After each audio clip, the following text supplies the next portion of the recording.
excess of beauty, then there will be an excess of ugly.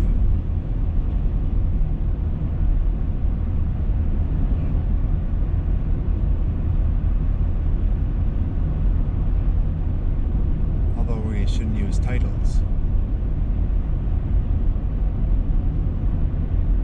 Like beauty and ugly.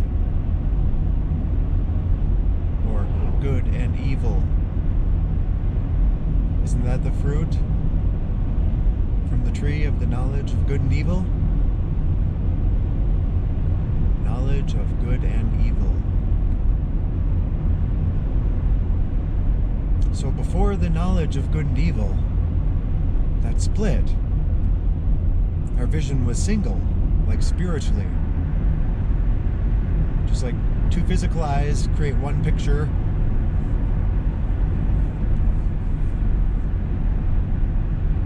Our mind's eye.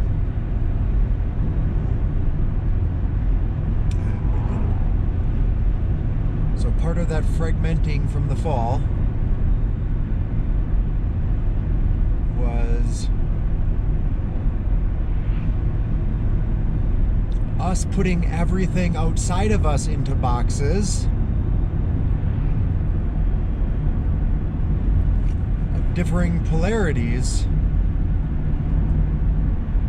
in order to account for us being one-sided or unbalanced or out of the flow. So if I try being just good or just evil, it'll never work. It's one-sided. The same way that the masculine unchecked won't work. Because the logic isn't balanced by emotion. And in the very same way, the feminine alone won't work. I mean, they will how they will, but they'll be unbalanced.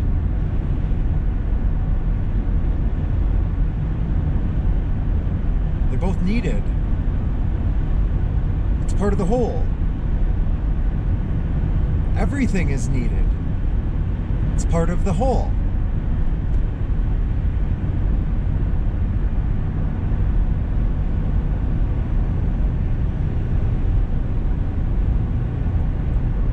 See thing from one perspective.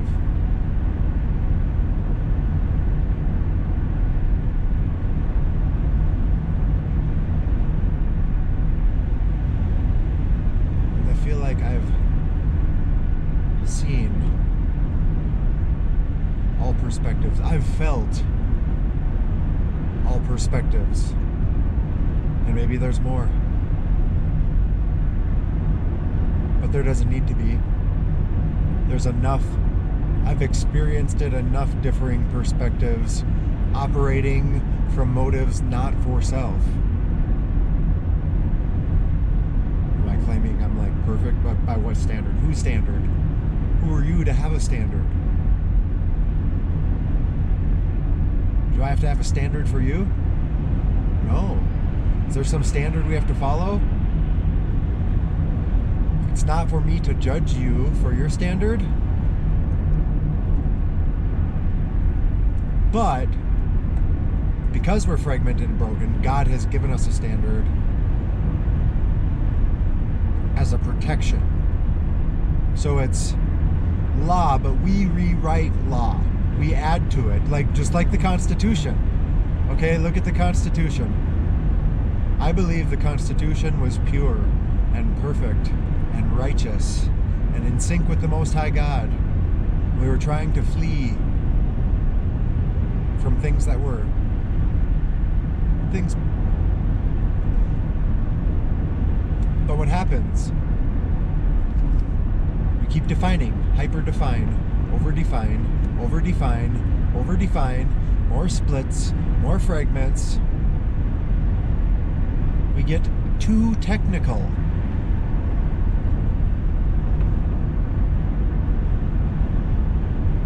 In a lot of ways, we just need to flow more. Well, why can't we flow more? Because the world is too technical. It's broken. We've built the world around our brokenness because that's easier than building ourselves. Plus, you don't know how to build something that you can't see. And the beautiful part of where we're going is that, okay, people couldn't see what is available to be seen now. Therefore, everybody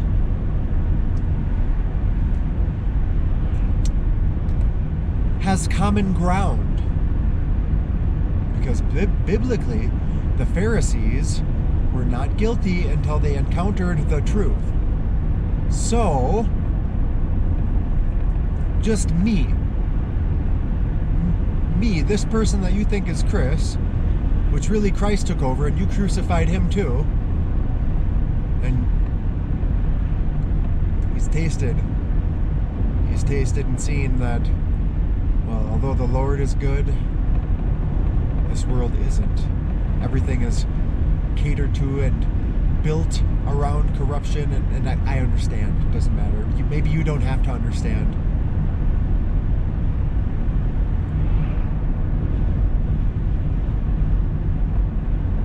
But changes have to come.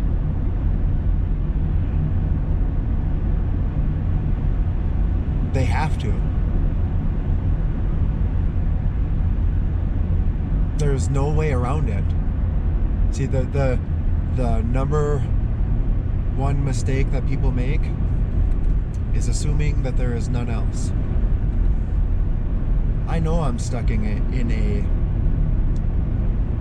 broken, fragmented version. And you know what? To be able to see in the ways that I can that are valuable, I have to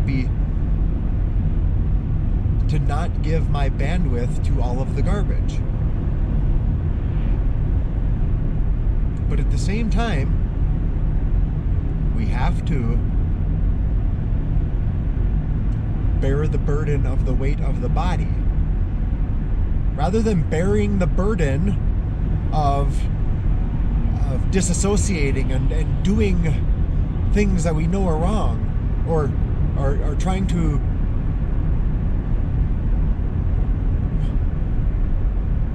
work all of the angles or harvest people or have to see the chaos that has been continuing. We have to walk through the discomfort of doing the stuff. And you know what? The people that the world needs have been beat down, chewed up, and spit out by multiple operating systems of the world. Multiple operating systems that, though they were half right, they were half wrong. But outside of titles, it was what it was, and it's been part of God's plan. But now it is what it is, and that is God's will. Regardless of how you feel about God's will is God's will, and His will be. Boy, will it be. Regardless of what you think.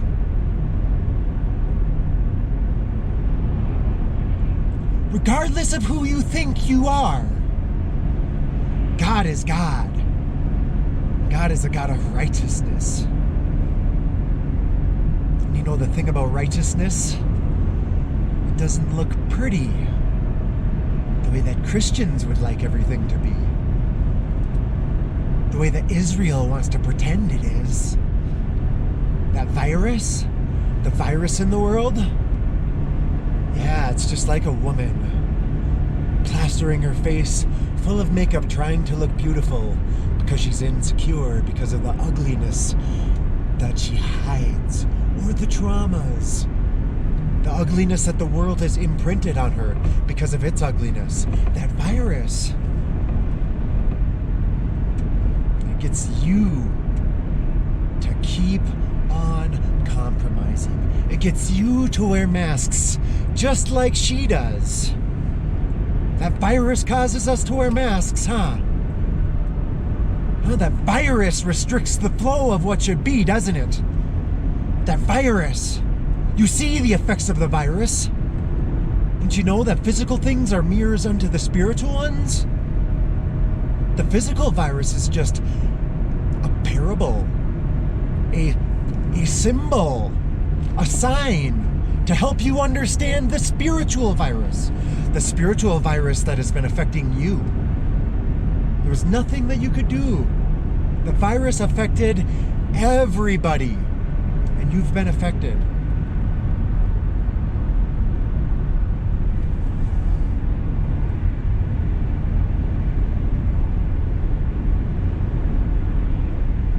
The whore of Babylon, who sits on many waters. Who is this whore of Babylon? What is many waters?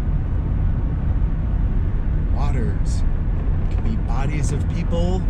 It can be brackets, sections. It can be spiritual. So it can be different spiritual entities. Maybe that whore has hacked religion. Oh yeah, that's the same thing that Jesus was trying to free you fuckers from. Religion. He's trying to free you from organized religion.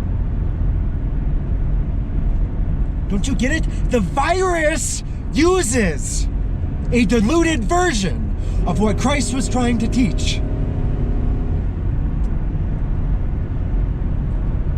The virus takes truth, taints it, corrupts it to keep you down. It appears as an angel of light, though it is darkness.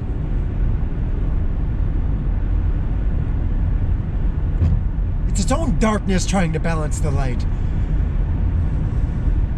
in its own way, but look at the world. Look at the state of things. Why would they call the whore that sits on many waters? So it spreads into all kinds of things, all of the brackets. This whore spreads into all the brackets. This she's not just fucking you. She's fucking your friends. She's fucking your friends' friends. She's fucking your friends' friends' friends. Anybody that she can fuck, she's fucking, and she's easy. She dolls herself up. She looks beautiful, but you know what? She's fucking us. She's fucked us all.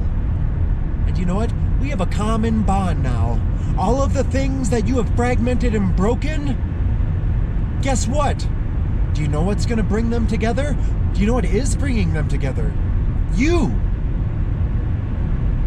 You're bringing them together because they have a common enemy. It's one thing that people need, I guess. Sometimes you just got to have an enemy to motivate you. It sucks when you build your own cage, huh? The programs that you write or the programs that hold you.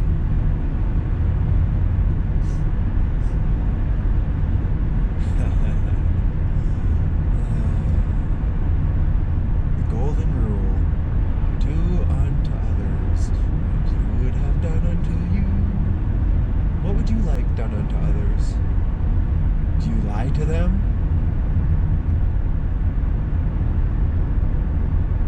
Lying is an abomination to God.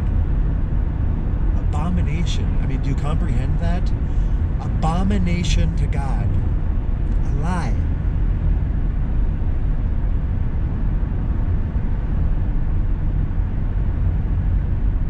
Why? Because lie is opposite of truth. See, everything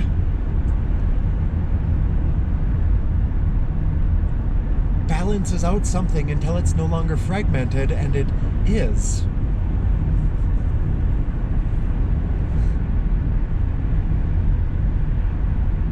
We have to step back from the definitions. The definitions helped us see each thing, but now they stop each thing from flowing. the world of definitions, we've taken many steps forward and not a lot of steps back. When in all things, it should be 2 steps forward, 1 step back. Well, you know what? I guess in the world on a big scale, we've had a few steps back. So we're ready to go forward. But first, we gotta eliminate the dead weight. What's the dead weight? Everything that's affected by the virus in its own way is dead weight. It's corrupted it all. But what do? How do you fix something that is complex? It has many different layers, many aspects. You want to eliminate the power. You want to eliminate the power to the thing that has power that shouldn't.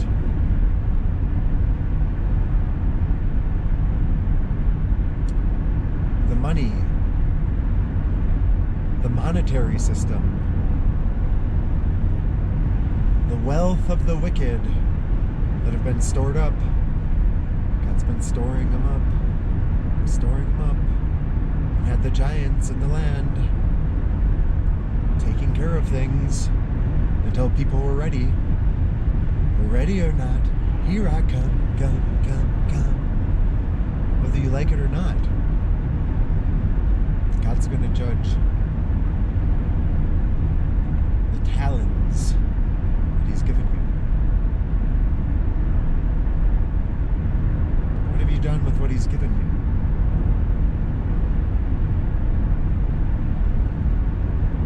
Not what kind of empire have you built in the physical realm.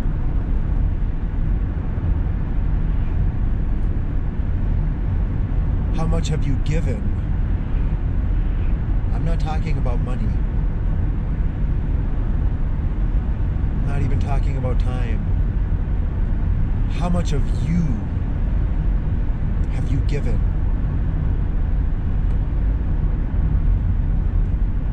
Most people will give, but they never give themselves.